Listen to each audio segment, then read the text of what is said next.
पलवल के जिला बनने से पहले यहां 50 बेड का उपमंडल स्तर का अस्पताल था। वर्ष 2008 में जिला बनने के बाद नागरिक अस्पताल को वर्ष 2013 में अपग्रेड कर यहां 100 बेड की व्यवस्था कर दी गई थी। उस दौरान भी यहां करीब 264 पद सृजित किए गए थे। अब 10 साल बाद सरकार के निर्देशों पर स्वास्थ्य विभाग ने फिर से नागरिक अस्पताल को अपग्रेड किया है। जिला नागरिक अस्पताल का दर्जा 100 बेड से बढ़कर 200 करने के बाद मेडिकल सुपरिटेंडेंट की जगह प्रिंसिपल मेडिकल ऑफिसर की नियुक्ति की जाएगी। स्वास्थ्य विभाग में पीएमओ और सीएमओ के पद को एक समान रखा जाता है तथा दोनों अधिकारियों को सरकार एक दूसरे के स्थान पर नियुक्ति दे सकती है।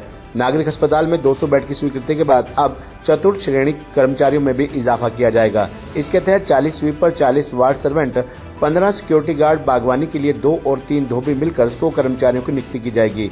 वहीं जिला नागरिक अस्पताल के चिकित्सा अधीक्षक डॉक्टर अजय नाग की माने तो सरकार की तरफ से अब जिला नागरिक अस्पताल को 200 बेड का किया गया है। इससे जनता को बेहतर स्वास्थ्य सेवाएं मिलेंगी। दर्जा बढ़ाने के बाद नियमानुसार सुविधा विस्तार के लिए निदेशालय को पत्र भी भेजा जा चुका है। उम्मीद है शीघ्र ही अतिरिक्त चिकित्सक व अन्य सुविधा मिल जाएगी।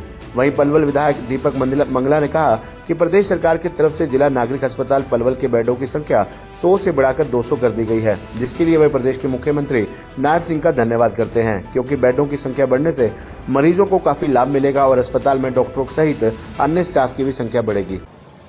देखिए, सेवाएं तो हम अभी भी दे रहे थे, लेकिन एक तो बेड स्ट्रेंथ बढ़ने से हमारे यहाँ पे थोड़ी स्टाफ पोजीशन भी बेटर होगी और जब पीक सीज़न होता है उस टाइम 100 बेड से काम नहीं चलता।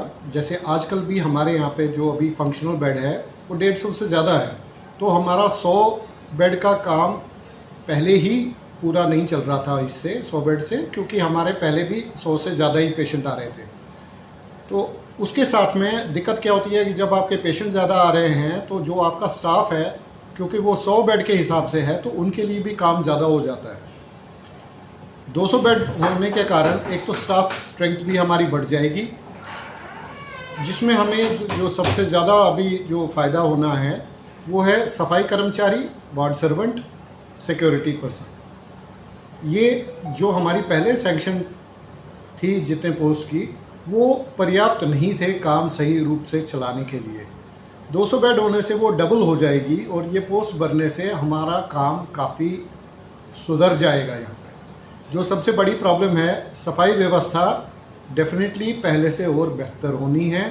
सिक्योरिटी पर्सन और आने की वजह से जो नाइट में या इवनिंग में जहाँ जहाँ पे हमें सिक्योरिटी रखनी थी वो नहीं लगा पा रहे थे, वो हम पूरे कर पाएंगे। इसके साथ में यहाँ पे एक पीएमओ की पोस्ट बनी है, तो जो एक पीएमओ की पोस्ट सीएमओ के बराबर की पोस्ट होती है, जिससे कि हॉस्पिटल का जो भी व्यवस्था है पीएमओ के लेवल पे ही की जाती है। सीएमओ का इंटरफेरेंस हॉस्पिटल के कार्य में नहीं रहता ना उनके लिए, क्योंकि सीएमओ का पूरा ज़िला देखना होता है, तो कई बार वो बाकी ज़िले के काम में बिजी रहते हैं तो जीएच की ओर नहीं देख सकते, सिविल हॉस्पिटल पे ध्यान नहीं रह सकता उनका। पीएमओ केवल सिविल हॉस्पिटल पे ध्यान रहेगा और एक सीएमओ के बराबर की रैंक है, तो इससे भी यहाँ की व्यवस्था में काफ़ी सुधार आ जाना चाहिए।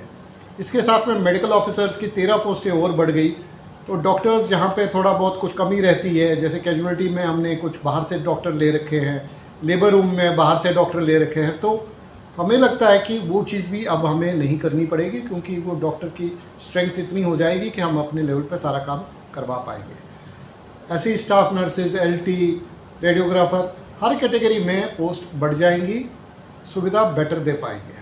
देखिए, सबसे पहले तो मैं धन्यवाद करता हूं अपने प्रदेश के मुख्यमंत्री आदरणीय नायब सैनी जी का, हमारे स्वास्थ्य मंत्री डॉक्टर कमल गुप्ता जी का, कि हमारे पलवल में जो 100 बेड का हॉस्पिटल था उसको 200 बेड का कर दिया। निश्चित तौर पर पेशेंट्स को उससे बहुत सुविधा मिलेगी और निश्चित तौर पर अब ज़्यादा मात्रा में हम पेशेंट्स का इलाज करवा पाएंगे और ये बहुत बड़ी सौगात हमारे मुख्यमंत्री जी ने हमें दी है और निश्चित तौर पर इससे बहुत बड़ा फायदा हमारे क्षेत्र को होने वाला है।